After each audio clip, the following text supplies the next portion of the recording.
निजः परो वेति गणना लघुचेतसा उदारचरितानां तो वसुधैव कुटुंबकम। अपने पराये की बात करना ही नीचता है। हो क्या रहा है, जिस तरीके से पॉलिटिकल या इलेक्टोरल डायनामिक्स चेंज हुए हैं भारतीय जनता पार्टी की राजनीति के कारण, जो कि एक्सक्लूजनरी है, जो मुस्लिमों को बाहर करती है इकोसिस्टम से, उसका प्रभाव तमाम पार्टीज पे पड़ा है। अगर बंगाल में कोई मुस्लिम किसी हिंदू को एक थप्पड़ मार देता है तो दिल्ली के मुस्लिम इलाकों में दहशत फैल जाती है कि कहीं हमें इसलिए पीट ना दिया जाए। विवेकानंद से बड़ा कौन धार्मिक व्यक्ति है जिन्होंने कहा कि वेदांती मस्तिष्क और इस्लामी शरीर ही भारत का भविष्य है। मुसलमानों पर हमला करना, मुसलमानों को उनको एक तरह से हाशिए पर डालना और उन्हें मतलब निरपराध मुसलमानों के घरों को उजाड़ देना, मस्जिदों पे हमला करना, लिंचिंग करना। मैं कह रहा हूं कि मैं पूरे दावे से कह रहा हूं कि इस देश के हिंदू इस बात को पसंद नहीं करते, और करते होते तो 400 पार का नारा 240 पे नहीं अटक जाता। एक समय था जब अखबारों में खबर छपती थी कि लिंचिंग हुई है तो लोग चौंक जाते थे। अब समय ऐसा आ गया है कि कहीं अखबार के किसी कोने में लिंचिंग की खबर होती है, या तो हम पढ़ते हैं या फिर ध्यान तक नहीं देते हैं। लिंचिंग इतनी आम बात कैसे हो गई? नमस्कार, मेरा नाम है निवेदिता शांडिल्य और आप देख रहे हैं मॉलिटिक्स। देश में लिंचिंग की खबरें इतनी ज्यादा आ रही हैं और आप आंकड़े देखें तो लगातार हर साल बढ़ते जा रहा है ये मामला कि लिंचिंग हो गई है। क्यों हुई है? तो किसी की दाढ़ी देख करके लिंचिंग कर दी, कभी कहा कि ये गाय लेकर के जा रहा है, गौमांस खा रहा है इसलिए लिंचिंग कर दी, लोगों के घरों में घुस घुस करके फ्रिजों में से मांस निकाल के कहा गया कि ये गाय का मांस है तो इसकी हत्या कर दो, और इसमें मुसलमानों को ही चुन चुन करके टारगेट किया गया। चुनावों के बाद जब भारतीय जनता पार्टी ने अपना बहुमत खोया तो एक अंदाजा लगाया गया, क्योंकि हिंदुत्व वाली राजनीति के कारण भारतीय जनता पार्टी अगर कमजोर होती है तो लिंचिंग के मामलों में थोड़ी कमी आएगी। लेकिन विपक्ष के मजबूत होने के बावजूद, जो सामाजिक न्याय की बात करते हैं, उनके मजबूत होने के बावजूद स्थितियां सुधरी नहीं है, बल्कि हर साल की तरह बिगड़ती जा रही हैं। चुनावों के बाद ये मामला देखने को मिला कि मॉब लिंचिंग हो जाती है, चाहे सहारनपुर के 2 लड़कों की लिंचिंग होती है, छत्तीसगढ़ में, या फिर हम अलीगढ़ की बात करें, मुसलमानों के घर गिरा दिए जाते हैं बुलडोजर से। ये सारी चीजें होती हैं, लेकिन चर्चा कितनी हुई है ये भी आप देख ही रहे हैं। और हाँ, विरोध हो तो विरोध की खबरें ज्यादा छपती हैं, लेकिन विरोध क्यों हुआ ये बताने में मीडिया हिचक रहा है। तो ऐसे में विपक्ष क्या स्टैंड ले रहा है? सामाजिक न्याय की जो बात करते हैं वो आखिर है कहां? और अभी हम बता दें कि तमाम सवाल उठ रहे थे कि विपक्ष कुछ बोल क्यों नहीं रहा है। इस बीच में राहुल गांधी ने संसद में इस पर सवाल उठाया है। नीरज जी, सबसे पहले मैं आपके पास आऊंगी। आपने इसमें वीडियो भी की है कि चुप्पी है ना केवल सत्ता पक्ष से बल्कि विपक्ष से भी, और आपने ट्वीट भी किया था, मैंने वो देखा। तो ये सारी बातें आप कह रहे हैं, एक तरफ राहुल गांधी हैं जो संसद में सवाल भी उठा रहे, तो विपक्ष तो बोल ही रहा है। जी बेशक विपक्ष बोल रहा है। ये घटनाएं कितनी पुरानी है ये हम सबको जहन में रखना चाहिए।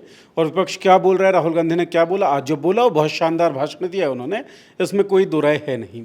लेकिन मैं आपको एक डाटा देता हूँ। 2019 के लोकसभा चुनावों में कांग्रेस ने 34 मुस्लिम उम्मीदवार फील्ड किए थे। 2024 के चुनावों में ये उम्मीदवार हो गए 19। तृणमूल कांग्रेस 13 उम्मीदवार उन्होंने 19 में फील्ड किया था और 24 में उन्होंने 8 उम्मीदवारों को फील्ड किया शायद। समाजवादी पार्टी 8 उम्मीदवार 19 में उन्होंने फील्ड किया था और 2024 में उन्होंने 4 उम्मीदवारों को फील्ड किया है। हो क्या रहा है, जिस तरीके से पॉलिटिकल या इलेक्टोरल डायनामिक्स चेंज हुए हैं भारतीय जनता पार्टी की राजनीति के कारण, जो कि एक्सक्लूजनरी है, जो मुस्लिमों को बाहर करती है इकोसिस्टम से, उसका प्रभाव तमाम पार्टीज पे पड़ा है। और इसका असर किसे हो रहा है? इसका असर सीधे तौर पर मुस्लिम समुदाय को हो रहा है, जिनका प्रतिनिधित्व घट रहा है, जिसके कारण हमने फ्लोर में देखा कि किस तरीके से मुसलमान पहचान के सांसद को गाली तक दी गई। 15 जून की बात है जब अलीगढ़ में मोहम्मद फरीद को पीटा गया या मार दिया गया। पीटा क्या गया, मार दिया गया, और आज जाकर उस पर सवाल उठ रहा है। ये बहुत अच्छी बात है कि लीडर ऑपोजिशन राहुल गांधी ने यह सवाल उठाया। सोशल मीडिया पे ये बातें उठती क्यों हैं कि विपक्ष चुप है? क्योंकि उम्मीद तो इन्हीं से बची है ना। एक तो आप पूरी तरीके से संसद के अंदर मुसलमानों के प्रतिनिधित्व को देखेंगे तो लगातार घट रहा है। भारतीय जनता पार्टी की जो राजनीतिक शैली है वो घटाने वाली ही है, वो जानबूझकर घटा रही है। और उस राजनीति के प्रभाव में जो बाकी पार्टियां हैं, जो सेक्युलर राजनीति की बात करती हैं, उन पार्टियों को भी मुस्लिम प्रतिनिधित्व कम करना पड़ रहा है। असल में असर किस पे पड़ेगा? असर तो वो पड़ेगा कि हमारे बागीचे में जो अलग अलग रंग के फूल हैं वो आप यकरंगा ही कर देंगे। आप कमतर कर रहे हैं एक कलर को, और इसे कमतर करने से परेशानी है। दूसरी बात ये, मैंने जो सवाल उठाया या ट्विटर पे लिखा या वीडियो बनाया, उसका कारण साफ सा है। जब किसी दलित समुदाय के व्यक्ति पर हमला होता है तो सीधा कहा जाता है कि दलितों पे हमला हुआ।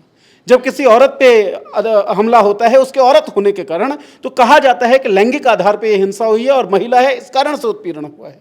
इसी तरीके से जब कोई मुसलमान होने के कारण पीटा जाता है, या मुसलमान होने के कारण उसकी मॉब लिंचिंग होती है, या मुसलमान होने के कारण उसके घर को बुलडोज कर दिया जाता है, या मुसलमान होने के कारण उसके दुकानों में घुस के दुकानों को तहस नहस कर दिया जाता है, और सत्ता पक्ष के लोग उसके पक्ष में, मतलब मुसलमान के प्रताड़ना के पक्ष में जुलूस निकालते हैं, तब कोई मुसलमान नाम लेकर क्यों नहीं कहता कि इनके साथ अपराध हो रहा है और ये नहीं होना चाहिए? मुसलमान शब्द भी एक्सक्लूड हो गया क्या? ये तो आरएसएस की राजनीति की शैली थी, और इस शैली पर भारतीय जनता पार्टी ने राजनीति की है। अब अगर यही ट्यून सेट हो जाएगा तमाम गानों का, तो हमें वो रेडियोज भी नहीं चाहिए और वो गाने भी नहीं चाहिए, क्योंकि देश हिंदुओं का नहीं है, देश मुसलमानों का नहीं है, देश सिखों का या ईसाइयों का नहीं है, देश इन सब लोगों का है, हिंदुओं का भी, मुसलमानों का भी, सिखों का भी, ईसाइयों का भी। कोई मुसलमानों को ही एक्सक्लूड कर रहा है और आप मुसलमान के नाम को ही एक्सक्लूड कर देना चाहते हैं, ये नहीं चलेगी। राहुल गांधी ने आज सदन के अंदर ये बात बोली है कि माइनॉरिटीज़ के ऊपर उन्होंने नाम भी लिया है, मुसलमानों के ऊपर, सिखों के ऊपर, ईसाइयों के ऊपर प्रताड़ना हो रही है, हमला हो रहा है। ये ठीक बात है, अच्छी बात है, और इसी तरीके से इस प्रॉब्लम को एड्रेस करना पड़ेगा। और ये बात तब आई है जब सोशल मीडिया पर लगातार इस बारे में लिखा जा रहा था, तमाम लोग लिख बोल रहे थे कि भाई जब प्रताड़ना हमारे धार्मिक पहचान के आधार पर हो रही है तो धार्मिक पहचान का नाम लेकर आपको बोलना पड़ेगा कि इनकी प्रताड़ना नहीं होनी चाहिए। और ये सोशल मीडिया का डिस्कोर्स भी बिल्कुल ठीक है। इस पर जो कदम फिलहाल अपोजिशन ने उठाया बहुत ठीक कदम है। राघव, मैं ग्राउंड की खबरें क्योंकि आप करते रहते हैं तो आपके पास आऊंगी, पर क्योंकि नीरज जी ने जो बात की है उस पर मैं पंकज सर से जवाब लेना चाहूंगी। सर, जो अभी नीरज सर कह रहे थे, क्या अब मुसलमान शब्द भी एक्सक्लूड कर दिया गया है? क्योंकि देखा जाता है जो विपक्ष के भी नेता वो कहते हैं अल्पसंख्यकों के साथ, लेकिन हकीकत ये है कि सबसे ज्यादा अल्पसंख्यक होने के नाते मुसलमानों के साथ उनको ही टारगेट किया जाता है। एक के बाद एक खबरें होती हैं, सामने आती हैं कि भाई देखो लोगों के दुकान तोड़ दिए गए क्योंकि वो मुसलमान थे, घर तोड़ दिए गए क्योंकि वो मुसलमान थे। इन सारी बातों के बावजूद मैंने भी देखा कि सोशल मीडिया पर बाकायदा ट्रेंड चला जिसमें जो मुस्लिम युवा थे, युवतियां थे, उन्होंने यही कहा कि अगर हमारा आप खुल करके समर्थन नहीं करते हैं तो अब हम आपका समर्थन करना बंद कर देंगे। ये बात उन्होंने विपक्ष से कही थी, क्योंकि उम्मीद उन्हें विपक्ष के लोगों से है, कांग्रेस से और बाकी लोगों से है। तो ऐसे में क्या विपक्ष इस बात से डर रहा है क्या कि कहीं वोट हमारे को कुछ भी हो, अगर यहाँ देखा जाए बहुसंख्यक क्योंकि हिंदू हैं, क्या वो उल्टा ध्रुवीकरण ना हो जाए, वोट ना कट जाए? क्या ये सारी बातें और वो आरएसएस की राजनीति विपक्ष की तरफ भी आ गई है क्या? नहीं, मेरा ख्याल है चुनाव हो चुका है और चुनाव के तुरंत बाद अभी कोई चुनावी हानि लाभ का प्रश्न नहीं है, और ये कोई विपक्ष का मसला नहीं है। मेरा ख्याल है कि आम हिंदू इस पूरी राजनीति से बुरी तरह आहत है। मुसलमानों पर हमला करना, मुसलमानों को उनको एक तरह से हाशिए पर डालना और उन्हें मतलब निरपराध मुसलमानों के घरों को उजाड़ देना, मस्जिदों पे हमला करना, लिंचिंग करना, मैं कह रहा हूं कि मैं पूरे दावे से कह रहा हूं कि इस देश के हिंदू इस बात को पसंद नहीं करते, और करते होते तो 400 पार का नारा 240 पे नहीं अटक जाता। ये इस देश के हिंदुओं ने बताया है भाजपा को कि आप इस तरह की राजनीति नहीं कर सकते। और जब ये लिंचिंग के माहौल और इन सब की बात होती है तो ये कोई मतलब ये कोई ऐसा नहीं है कि कोई अचानक हुई घटना है, इसके पीछे एक राजनीति है। लगातार इस देश में मुसलमानों के खिलाफ नफरत फैलाकर व्यापक हिंदू समाज यानी बहुसंख्यक को इकट्ठा करने की पॉलिसी, और वो पॉलिसी किसी और की नहीं, भारतीय जनता पार्टी की है। प्रधानमंत्री नरेंद्र मोदी उसके अगुआ हैं। इस पूरे इलेक्शन में जिस तरह मुगल, मीट, मछली, मुस्लिम्स, जिस तरीके से जो भाषा बोली गई, उस भाषा को सुनकर लगता नहीं है कि ये गांधी का देश है, ये नानक का देश है, ये गौतम बुद्ध का देश है। पूरी दुनिया थू थू कर रही है।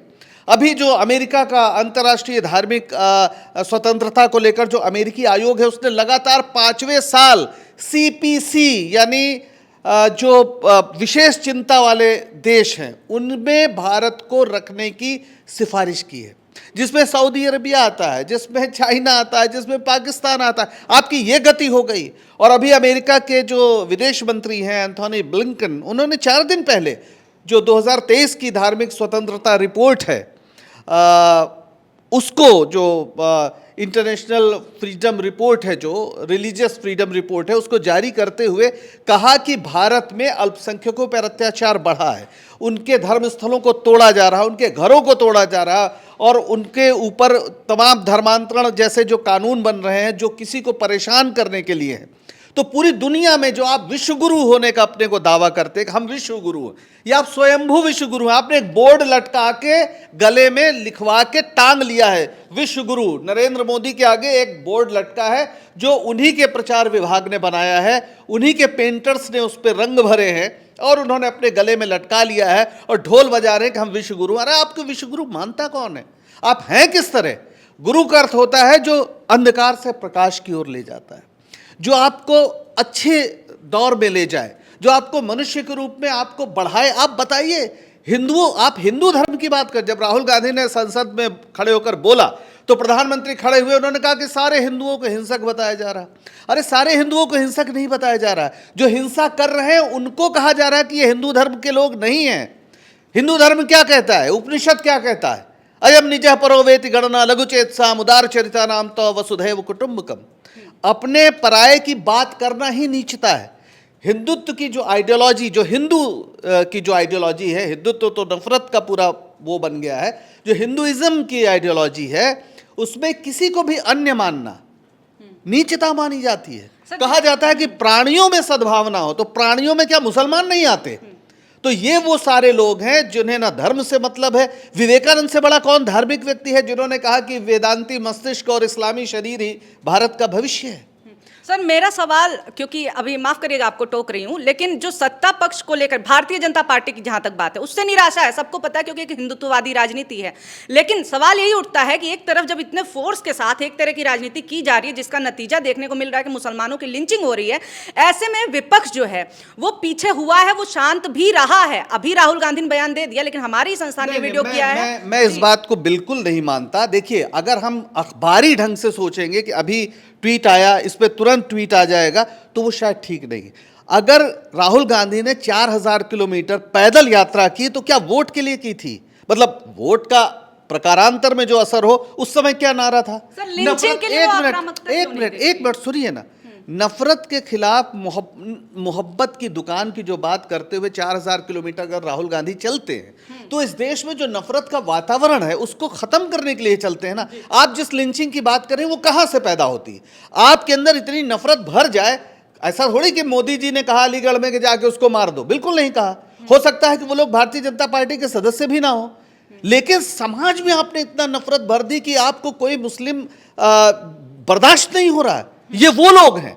तो मेरा ख्याल है कि बड़े अर्थों में अगर देखा जाए, बयान तो दिया जा सकता है, देना ही चाहिए, लेकिन बड़े अर्थों में अगर इस पूरे अभियान को, नफरत के अभियान को रोकने के लिए काउंटर अभियान, और जिसमें 4000 किलोमीटर की पैदल यात्रा, जो तपस्या है भाई, वो छोटी मोटी चीज नहीं कि आपने एक दिन धरना दे दिया, एक दिन आपने बयान जारी कर दिया। 4000 किलोमीटर एक आदमी पैदल चला है सिर्फ ये बताने के लिए कि नफरत खत्म करो।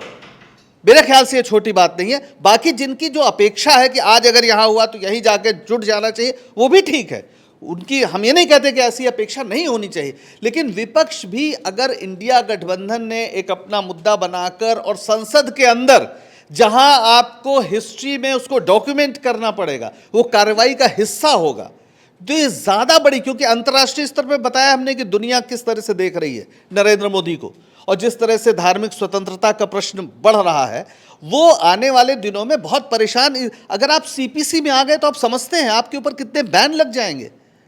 आप उस तरह के जो मतलब विशेष चिंता वाले देश की सूची में अगर भारत आ गया तो आपको बहुत सी अंतर्राष्ट्रीय रियायतें जो मिलती हैं वो नहीं मिलेंगी। यूएन की ओर से चीज़ें कही जा रही हैं, जो ह्यूमन राइट उनका जो यूनाइटेड नेशन का डिपार्टमेंट वो सवाल उठा रहा। तो ऐसे में मुझे जो लगता है कि बिल्कुल सही बात है कि अगर विपक्ष इस पर चुप है या बाकी लोग भी चुप हैं तो ये शर्म की बात है। नहीं हो सकता। एक हिंदू के रूप में अगर आप हिंदू हैं, हम हिंदू हैं, अगर मेरे सामने कोई मुसलमान मारा जा रहा बेगुनाह, तो मेरे लिए शर्म से डूब मरने की बात है अगर मैं उसको नहीं बचाता हूं। बुलडोजर कहां से आ गया? किस कानून में लिखा है बुलडोजर? किसी ने कोई अपराध मान लीजिए किया भी तो उसके घर में और लोग रहते हैं, आपने जाके घर तोड़ दिया, किस कानून में है ये? तो ये तो एक अद्भुत नज़ारा है। इस देश को ऐसा लगता है जैसे किसी आदिम युग में ले जाने का प्रोजेक्ट है, और वो है। आरएसएस और बीजेपी का प्रोजेक्ट ही है कि इस देश में आधुनिकता के, रेशनैलिटी के या साइंटिफिक टेम्परामेंट के जो भी तंतु हैं उसको नष्ट किया जाए।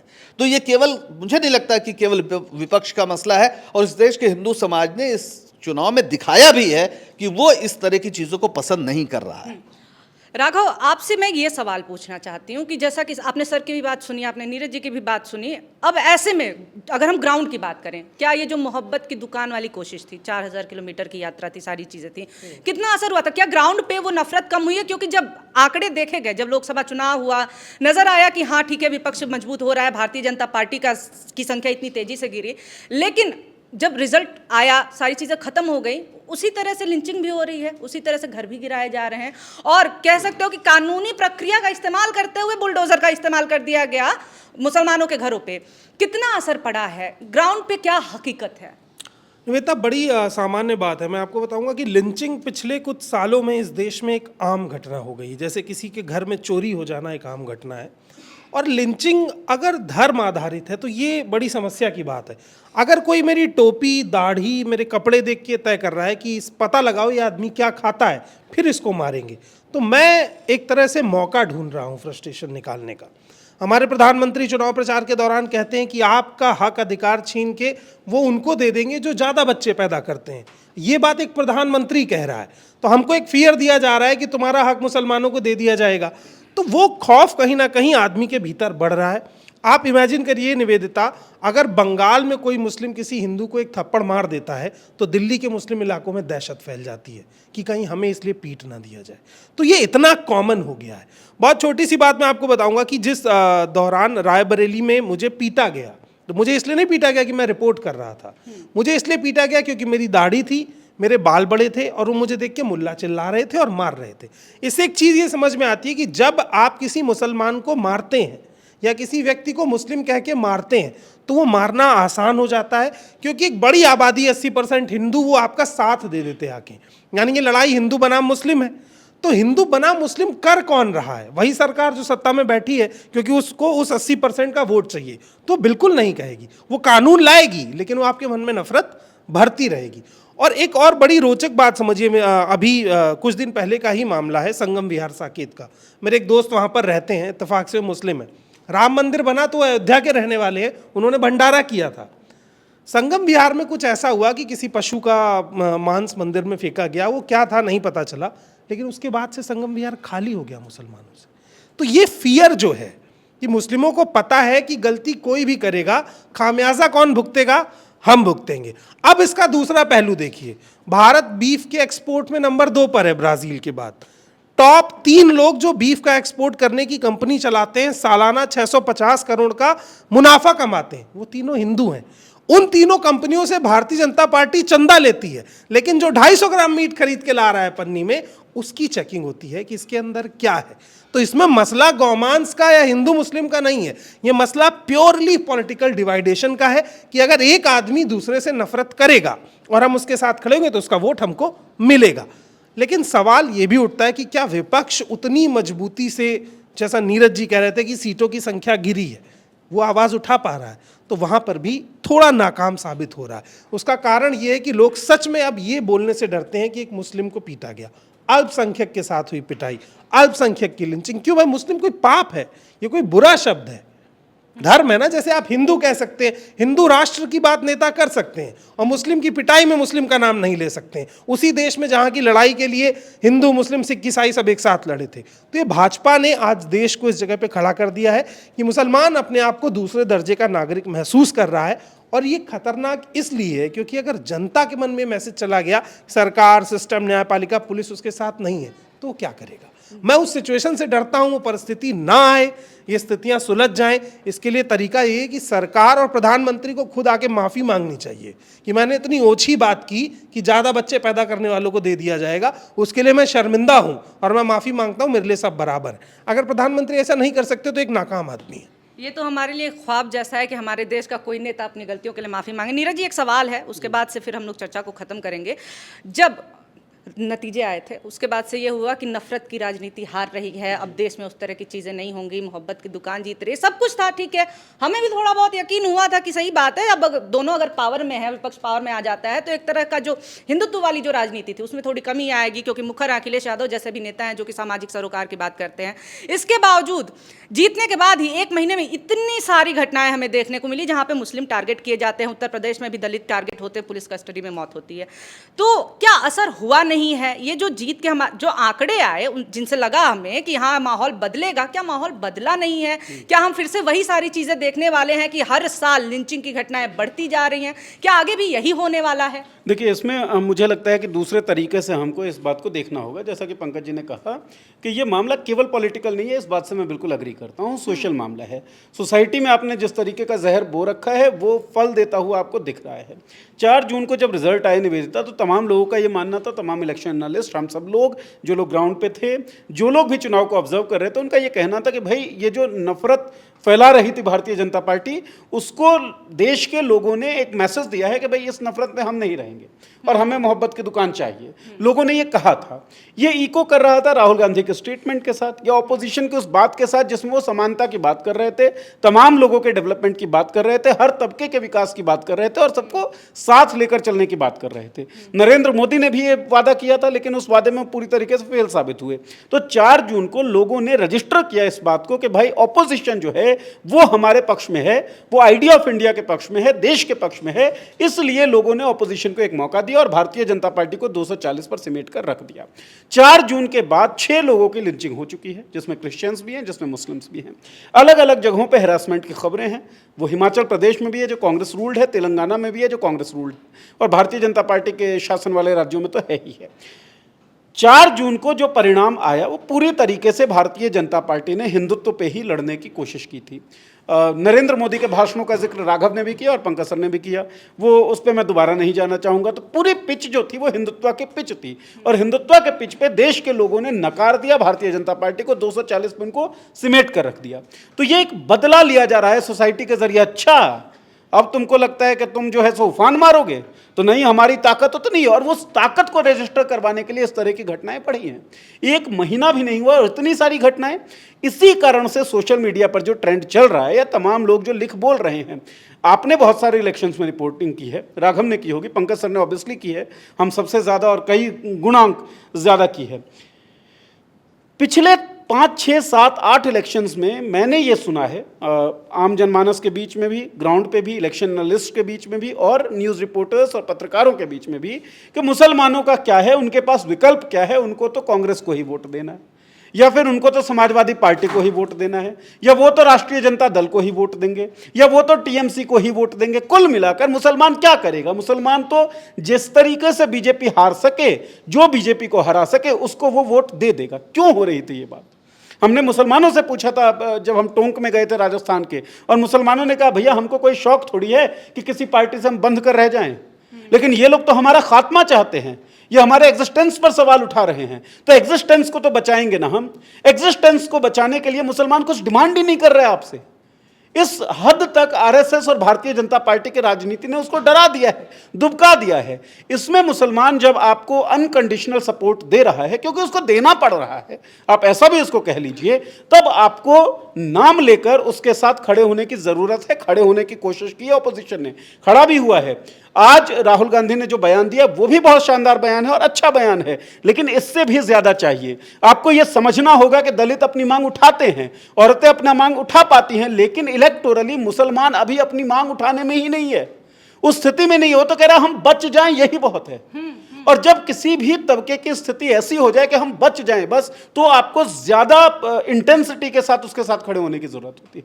और इसी कारण से वो जो ट्रेंड चल रहा है, माइनॉरिटी नहीं, अल्पसंख्यक नहीं, मुसलमान कहिए, और आप इस पर आवाज बुलंद करिए, क्योंकि जरूरत ज्यादा है। डिमांड उन्होंने कुछ किया नहीं है, उन्होंने जो सपोर्ट दिया है अनकंडीशनल दिया है, जिसकी जितनी संख्या भारी उसकी उतनी हिस्सेदारी में मुसलमानों का जिक्र नहीं था। करेंगे, हो सकता है, बिल्कुल बैकडोर से, मतलब सोच में ये बात रही होगी, लेकिन अपेरेंट नारे में तो उनका जिक्र नहीं था ना। तो वो जो सपोर्ट है मुसलमानों का वो अनकंडीशनल है। और 2014 के बाद से सबसे ज्यादा दंश धार्मिक पहचान के कारण मुसलमानों ने झेला है। और एक बात मैं इसमें ऐड कर देना चाहता हूं कि बहुत सारी मुसीबतें हैं, जैसे रावण के सर थे 10, उस तरीके से हमारे देश में 10 से भी ज़्यादा मुसीबतें हैं। लेकिन आप कितने भी सिर काट लीजिए, नीट का एग्ज़ाम नहीं करवा पाए, ये आप उस पर हमला बोल लीजिए, महंगाई बढ़ गई आप उस पर हमला बोल लीजिए, पेट्रोल के दाम बढ़ गए उस पर हमला बोल लीजिए, तमाम हमले बोलते रहिए, सिर काटते रहिए, इन तमाम मुसीबतों का कोई भी मुसीबत सॉल्व नहीं होगा, इस बात की मैं गारंटी देता हूं आपको। दारा फारूकी फिल्म राइटर हैं, बहुत अच्छी बात उन्होंने अपने एक इंटरव्यू में कही थी। सांप्रदायिकता जो है वो नाभि का जो ताकत था ना रावण का, जिसमें बाण मारना पड़ा था राम को और तब जाकर रावण मरा था, सांप्रदायिकता वही नाभि की अमृत है। जब तक आप सांप्रदायिकता पे हमला नहीं बोलेंगे, जब तक आप ये सोचते रहेंगे कि यार हमने अगर मुसलमानों का नाम ले लिया तो पोलराइजेशन ना हो जाए, जब तक आप इस तरीके के मैनेजमेंट के साथ आगे बढ़ेंगे तब तक आप रावण को खत्म नहीं कर पाएंगे। उसके लिए नाभि में जो अमृत पड़ा हुआ है उस पर बाण मारना पड़ेगा, और सांप्रदायिकता बीजेपी के लिए नाभि में पड़ा हुआ वो अमृत है। सांप्रदायिकता पर बाण मारे बिना आप किसी भी मुसीबत के किसी भी सर को नहीं काट सकते हैं। ये बात आपको समझ लेना पड़ेगा। मेरा ख्याल है कि मुझे इसमें जोड़ना है, और ये है कि अचानक जो ये बाढ़ आ गई, अचानक जिस तरह से तमाम राज्यों में उनकी सरकार हो ना हो, लेकिन मुसलमानों के खिलाफ ये लिंचिंग, जैसे अब कहीं पे मांस है तो ये कौन से हिंदू हैं जो मांस देख के बता देते हैं ये गौ मांस है? अरे आदमी मतलब बकरे और मुर्गे का फर्क जल्दी नहीं, जो शाकाहारी है वो नहीं बता पाएगा, और ये सीधे बता देते हैं ये गोमांस है। ये कौन लोग हैं? तो ये एक तो अजीब बात है। दूसरा ये है कि अचानक जो हुआ है ये बताता है दरअसल कि मोदी सरकार ये बताने की कोशिश कर रही है कि कोई फ़र्क नहीं आया, हमें 240 मिले हैं, लेकिन देखिए कोई फ़र्क नहीं आया, इसलिए लोकसभा अध्यक्ष भी वही रहे, सारे मंत्री वही रहे जिनके जो पिछले उसमें थे।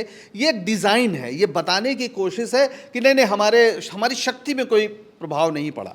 और जैसे होता ना, दिया बुझने के पहले एक बार बहुत फड़फड़ाता है, तो ये जो राजनीति है इसको इतना तेज झटका लगा है कि अयोध्या में हार गए, चित्रकूट में हार गए, कहते हैं कि राम के वन गमन का जो पथ था उसमें हर जगह हार गए। तो ये पूरा एक तरह से ये बर्दाश्त नहीं हो रहा, और इसलिए ये जो इनका एक जो टेस्टेड फार्मूला है, या इनका जो एक नफरती पूरा जो एक भावनात्मक जो इन्होंने अपनी गिरोहबंदी की है, वो जहां मौका पा रही है वो उतनी ही तेजी से आक्रामक हो रही है। लेकिन इस बार के इलेक्शन ने यह साबित कर दिया है कि इस देश के लोग अब इसको पसंद नहीं कर रहे हैं, और मैं तो मानता हूं पहले भी पसंद नहीं कर रहे। 2014 में भी इनकी जीत के कारण दूसरे थे, और 2019 में भी जीत के कारण दूसरे थे। ये पहला चुनाव था जिसमें इन्होंने खुलकर नफरत को अपना एजेंडा बनाया प्रधानमंत्री मोदी के नेतृत्व में, और ये हारे हैं। 2014 में आप जानते हैं जिस तरह से भ्रष्टाचार विरोधी आंदोलन वगैरह वगैरह, अन्ना का पूरा प्रकरण जानते हैं। 2019 में बालाकोट, और ऐसा लग रहा था पाकिस्तान से युद्ध है। ये पहला चुनाव था जो नॉर्मल चुनाव है, जिसमें इन्होंने अपने को पूरी तरह झोंका, मटन, मुर्गा, मुगल और क्या क्या बोला, और उसका नतीजा यह है कि बहुमत नहीं मिला है। तो बहुत स्पष्ट संकेत हैं, इसलिए ये भी बौखलाए हुए हैं, ये उनकी बौखलाहट का नतीजा है। और मेरा ख्याल है आने वाले दिनों में ये नज़र आएगा साफ साफ, ये राजनीतिक लड़ाई है और वो और तेज़ होने जा रही है, और मुझे लगता है कि सरकार अपना कार्यकाल पूरा नहीं कर पाएगी। बिल्कुल। और ये जो नफरत की बात है ये किस तरह से फैलता है ये भी मैं आपको बता देती हूँ। नीरज जी, मैं एक बार बिहार में रिपोर्टिंग करने के लिए गई थी 2020 में, वहाँ पे एक लिंचिंग हुई थी सर, और मैं वहाँ जाती हूँ, बहन जो रहती है कहती है कि तुम हिंदू हो? मैंने बोला हाँ। कहती है तुम्हारे भाई के साथ भी एक दिन ऐसा होगा। ये घटना आज तक मेरे दिमाग में एक दुस्वप्न की तरह है, और बिल्कुल किसी के भी तो साथ हो सकता है। कल तक जो लोग केवल मुसलमानों को गाली देते थे और अयोध्या के नाम पे कहते थे कि हिंदुत्व जो है अयोध्या से ही बढ़ेगा, फलेगा फूलेगा, वो अयोध्या के हिंदुओं को भी गाली दे रहे हैं। आपको क्या लगा था ये केवल मुसलमानों को पाकिस्तान जाने के लिए कहेंगे, या अयोध्या के हिंदुओं को भी पाकिस्तान जाने के लिए कह रहे हैं? नफरत है तो ऐसे ही तो फैलती है। और जैसा कि सर ने कहा, विश्वगुरु काहे के विश्वगुरु भाई, और विश्वगुरु आप खुद को कह रहे हैं, लेकिन जो भी खुद को विश्वगुरु कहना चाहते हैं, इस देश को विश्वगुरु कह रहे हैं, मैं उनसे यही कहूंगी कि जिनको अभी हो सियासत पे यकीन, उनको ये मुल्क दिखाया जाए ढंग से। आप अच्छी खबरों के जो पाले हैं उनको छोड़ दिया जाए, उनके पीछे आप देखेंगे जो सच्ची खबरें हैं, जो कि केवल प्रचार नहीं है, उन सच्ची खबरों को आप देखेंगे तो आपको अंदाजा लगेगा कि स्थितियां कितनी बिगड़ गई हैं और इस मुल्क की सच्चाई जो मीडिया के जरिए छुपाने की कोशिश हो रही है, वो सारी बातें हम आपके सामने ला रहे हैं। न्यूज़ चर्चा में बातचीत कर रहे हैं आपसे, और ये न्यूज़ चर्चा आपको कैसी लगी है ये हमें ज़रूर बताएं। और हाँ, आगे किन मुद्दों पे आप न्यूज़ चर्चा सुनना चाहते हैं ये हमें सजेस्ट जरूर कर दें, कमेंट करके ज़रूर बता दें, और आगे ऐसी ही वीडियोज़ आपके सामने आती रहें। इसके लिए हमारे चैनल मॉलिटिक्स को सब्सक्राइब ज़रूर करें। बहुत शुक्रिया, बहुत धन्यवाद।